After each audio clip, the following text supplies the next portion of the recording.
Hi everyone, welcome to September and welcome to the September session of the construction webinar series here, coming to you from LOIS Law Firm Live. I hope everyone had a really nice long weekend. I know this is a new day for the webinar, so thank you for putting aside the time to join me here today. We're going to talk about global settlements today. As you know,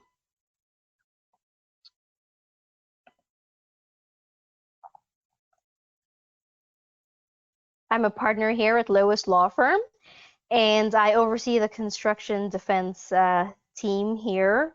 We focus only on construction workers' compensation claims. I am also the author of the 2020 Construction Defense Handbook, which is new. We will have a newer version next year that we're currently working on. If you need a copy, I can definitely get you a copy, a hard copy, or we also have PDF copies. So definitely send me an email or give me a call and let me know. All right, so let's get into it, what we're going to discuss today. So we've been talking all year long about dual jurisdiction claims, and the focus has been on how to save money, right? Because that's what we want to do. That's what we want to do for our clients. So today we're going to talk about settling workers' comp and general liability claims at the same time, and how global settlements can reduce exposure. And we're not talking about global settlements in the sense of a Section 32 full and final, which includes the indemnity and the medical. We're talking about global settlements that include a full and final Section 32 plus the general liability claim. Since this is a live session, at the end, there will be an opportunity for you to ask questions and I will answer them live. All right, let's get into it. Oh, this is what the screen's going to look like, that you're going to type in your questions in the end and I'll be able to see them.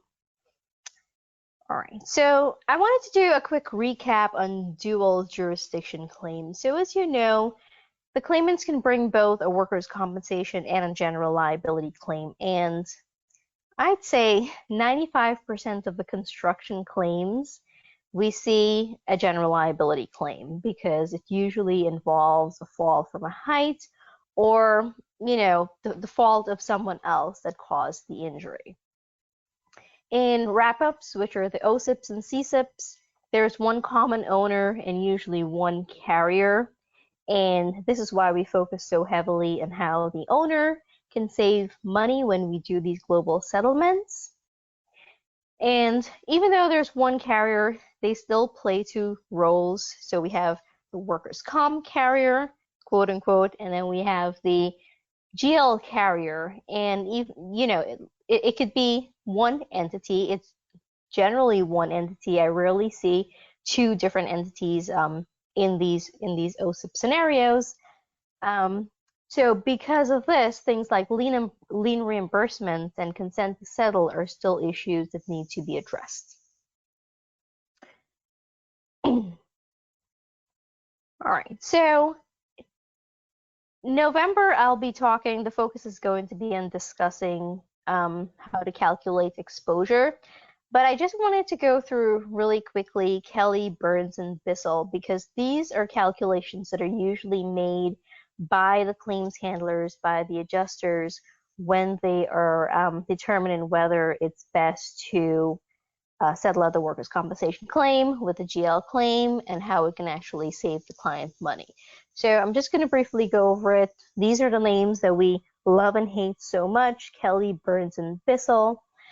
It aids in calculating your potential future exposure, which you factor into how you're going to, you know, address a potential settlement, whether to close out the workers' comp claim or to leave it open, which usually closing it out with a GL claim saves more money. So for Kelly, we all know about Kelly. It deals with the reimbursement of the current lien which is the total indemnity and medicals that have been paid on the file. And Kelly is applicable where the workers' comp carrier would be responsible for ongoing benefits.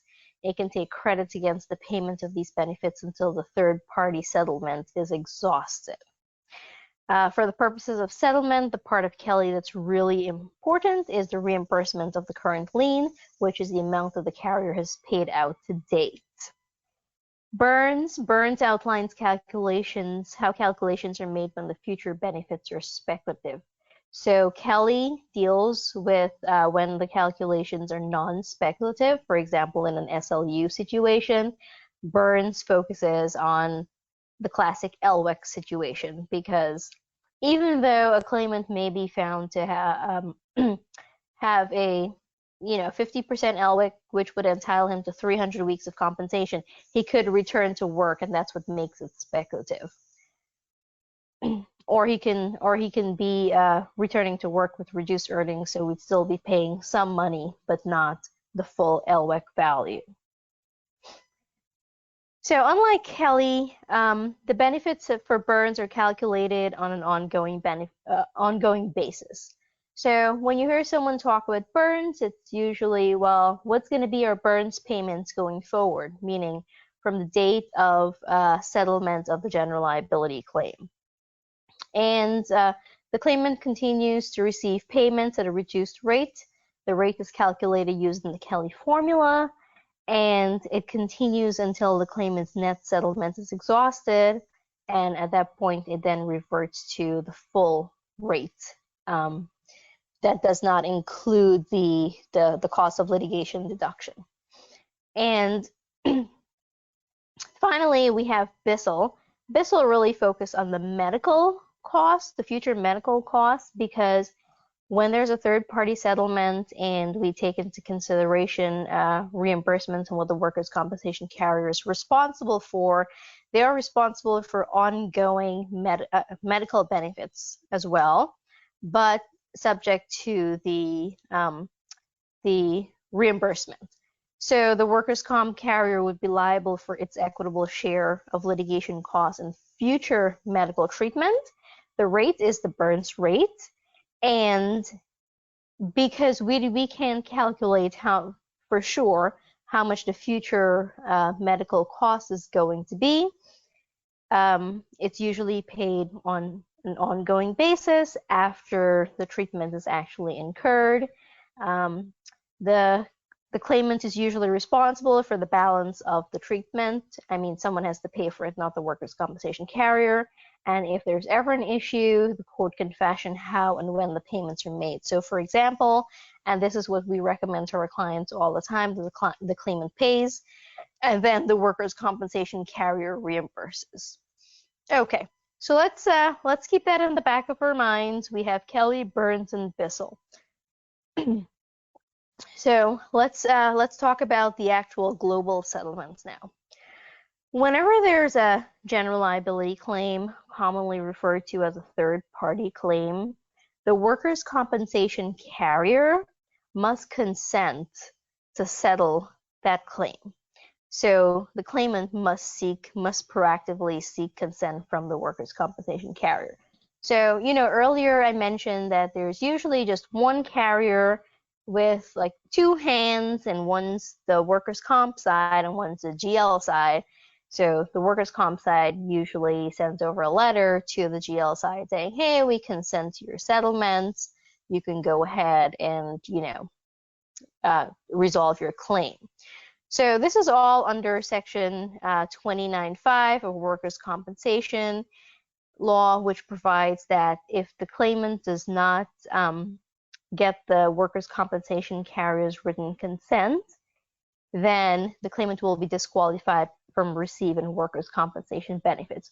We have seen this a couple of times, but it's not very common, again, because it's one carrier and there's usually collaboration during the settlement negotiations, wherein the workers' compensation side of the carrier knows that the general liability side is going to be set, and consent is usually discussed at that point. So it's not usually an issue in wrap-ups.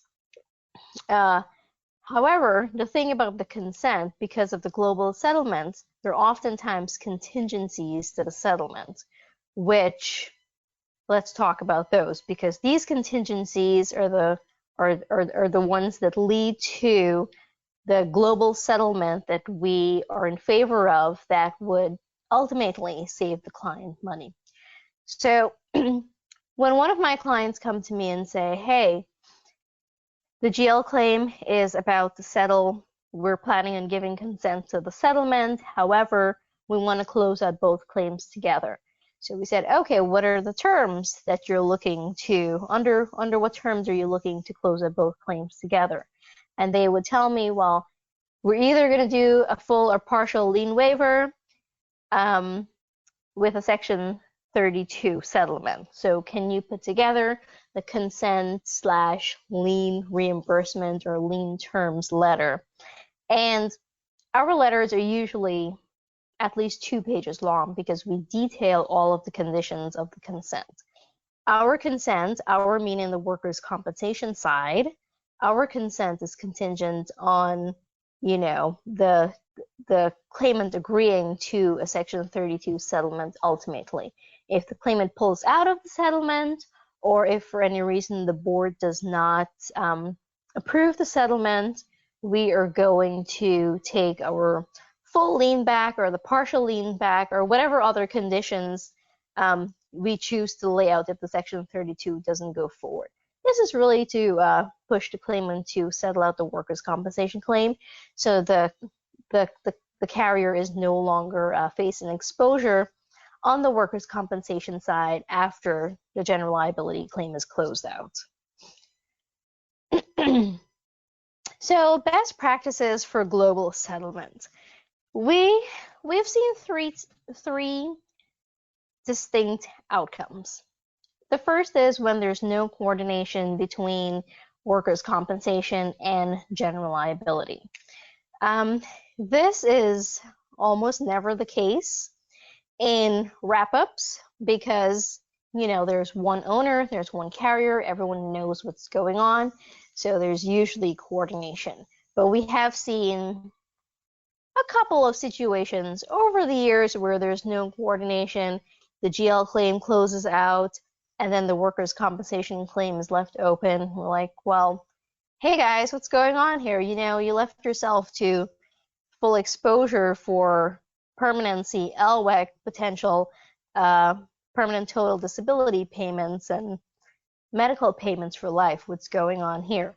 So with my wrap-up clients, I always counsel them to, let's think about closing out both cases together. The second scenario would be the cases settling out together with the workers' compensation claim resolving via Section 32, but with some fresh money moving in the Section 32. This is not the worst case scenario, but from what we've seen, it's not the best case scenario either. The best case scenario, which is the third outcome, would be settling out the cases together with the workers' compensation claim resolving via Section 32 with a full or partial lien waiver and no fresh money moving. So technically, the money moving on the Section 32, the consideration, would be the full or partial lien waiver. And this is important because when we draft the Section 32 and we submit it to the board, excuse me, the board needs to see that there's some kind of Section 32. And you'll hear probably from your defense counsel a lot of times saying a $0 Section 32. I'll tell you this, the board is never going to approve a $0 Section 32 because that technically means that there's no consideration. So when drafting the Section 32 documents, you have to ensure that your attorneys actually put in there what the consideration is. So the consideration in this particular situation would be either a full lien waiver or a partial lien waiver. And then there's no problem with the board approving the Section 32.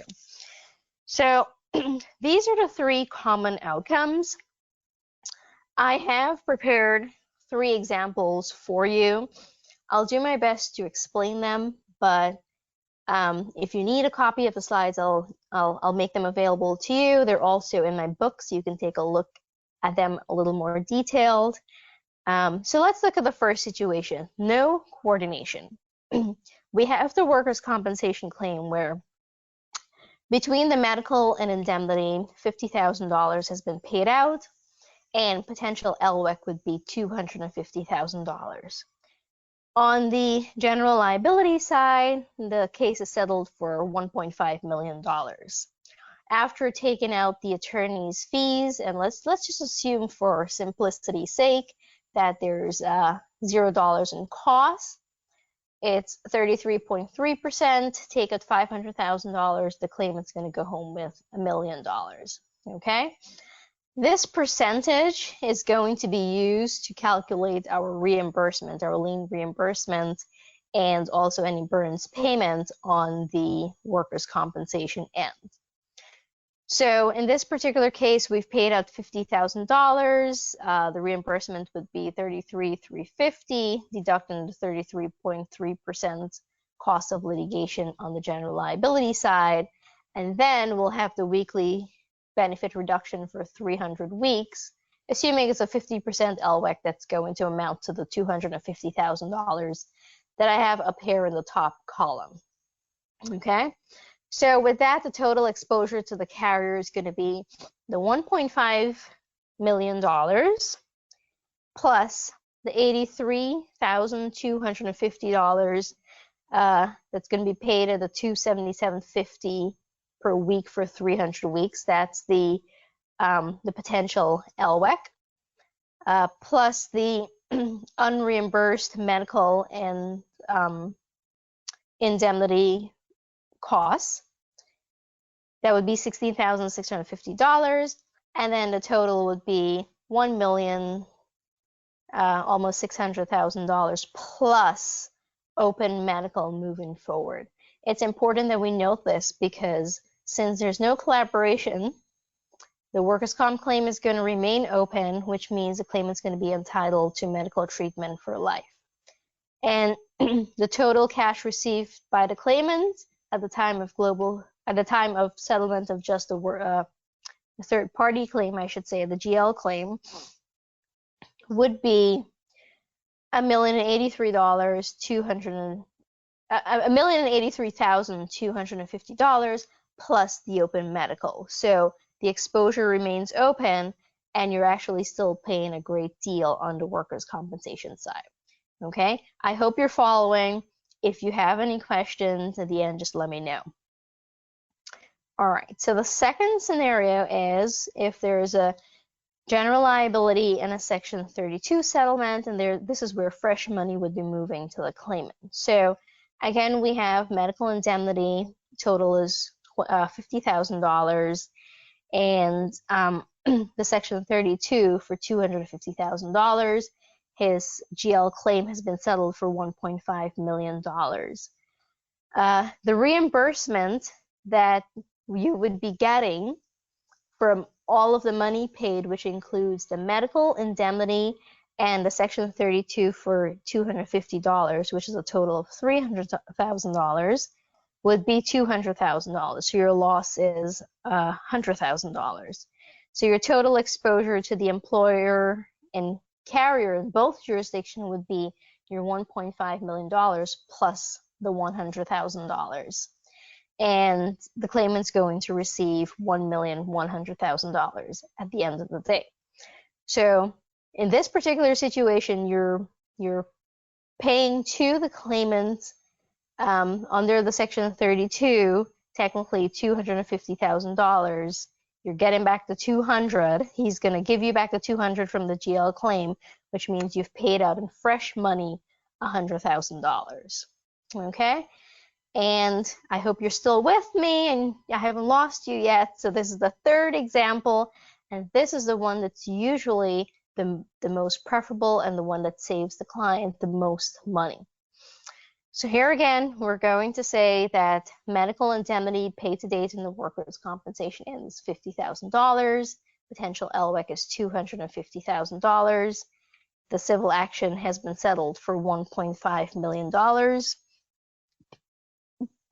The reimbursement's going to be the waiver of the the Section 29 lien. So the Section 29 lien in this particular case would be the amount that we paid to date, which would be $50,000. We deduct our 33.3%, that's how we reduce it, and you'd be entitled to $33,350 as of today. So in this particular situation, we're thinking of a Section 32 where the consideration for the Section 32 is the waiver of the lien to date, which would be the waiver of the $33,350, closure of the general liability claim for $1.5 million, and then when we draft up our Section 32 documents, no additional money is going to be moving to the claimant. So your exposure would be $1,033,350 and no future medical exposure, no potential LWEC. We don't have to worry about that potential $250,000 we would have to spend if it goes to trial. And the total received by the claimant settlement is $1 million. As you can see from the 3 different scenarios, this is the one that saves the clients the most money, because if we're looking at a total exposure to the employer and carrier, and in this particular one, the total exposure is the least. So let me see if I go back. Here, the first scenario where there's no coordination, your exposure is $1.5 million plus the reimbursement, the reimbursement plus the future medicals going forward. And then in this particular situation where money is moving on the Section 32, your exposure is still $1,600,000. And in this one, your exposure is the least. It's $1,033,350. Sorry, guys. $1,033,350. It's the least, and your medical is closed out, right? So we have to keep thinking about the medical, because it's not only about the indemnity, and if there are surgeries that are coming down the pike, that can cost a lot of money. So the fact that the medical is going to be closed out, that's key. So with these examples, what am I saying? What am I telling you guys here today? And what am I telling my clients? I'm simply saying that there should be coordination, and there should be serious consideration of global settlement, which includes either a partial or a full lien waiver, especially when the case is pre-permanency, when there's no permanency or LWEC determination, and there should be closure of the medicals. This is the way you're going to save the most money. All right, so some practical advice for global settlements. Unfortunately, we have to consider whether a Medicare set-aside is necessary, even when we're doing the global settlement, even when there's no money moving on the Section 32. I usually counsel my clients in having the MSA done on the GL side from the claimant's GL proceeds. So this usually gives the GL defense attorney a little more leverage, because it's not additional money coming out of the carrier or the owner's pockets to pay for the MSA, especially when it's a high MSA over $100,000.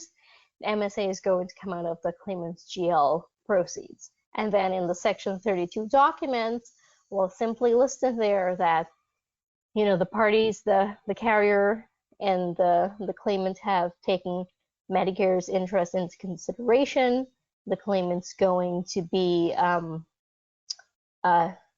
taking the money out of his GL proceeds and putting it aside in satisfaction of the MSA, and that's usually sufficient for, in the event that CMS were to come and say, hey, did you take Medicare's interest into consideration in the settlement? And we're going to say yes, the claimant did get money from a general liability claim that arose out of this same work accident.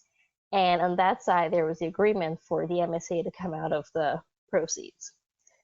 Just something to know, we should be mindful that on the general liability side, the attorney's fees are calculated using the MSA as a basis.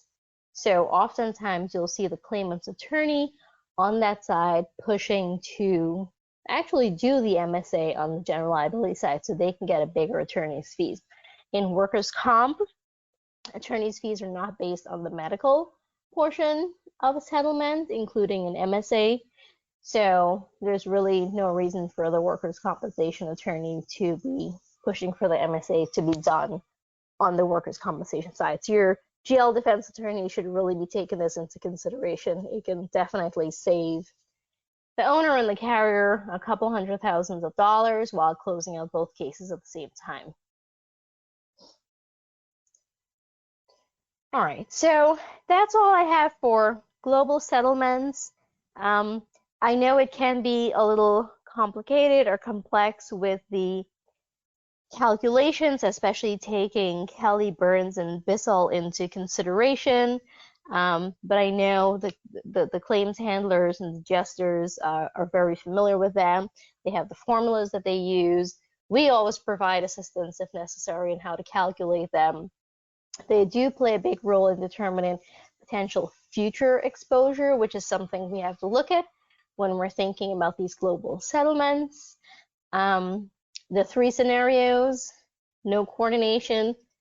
There is some coordination, but there's fresh money moving in the Section 32. And then the final one is no money moving in the Section 32. The final one is the one that we've always seen work out to be the best, the biggest cost saver to the client and the owner, the insurance carrier. So we definitely always recommend collaboration between the parties when trying to settle out these cases globally. I know it sounds a little complex doing the calculations and running the numbers sometimes, but it's really simple. If you have a case that you're working on and you'd like me to just take a look at the numbers, definitely let me know. I can crunch out a couple of different scenarios too, so you can assist your client with making the proper decision. Also, very important with the consent to settle and the terms of, the lien waiver, whether it's full or partial, those should be documented. Everyone should be signing to it, and the consent should be contingent on the Section 32. This is really the number one way of getting the claimant to agree to close out the Section 32, which will help you curb your future exposure. All right, so that's all I have for today in global settlements. I'll take your questions. You can start typing in your questions. But next month, October 5th, the first Monday, we're going to be talking about coverage disputes. This is actually one of my favorite topics because it deals with like digging into insurance policies and, knowing about your wrap-up project and so forth. So that's what we'll be talking about next month.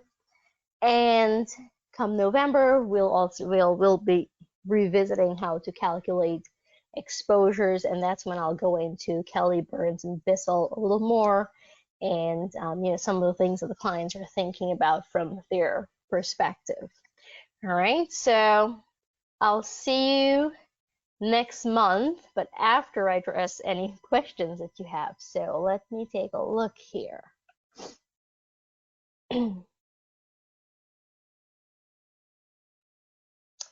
Oh, I have no questions. All right.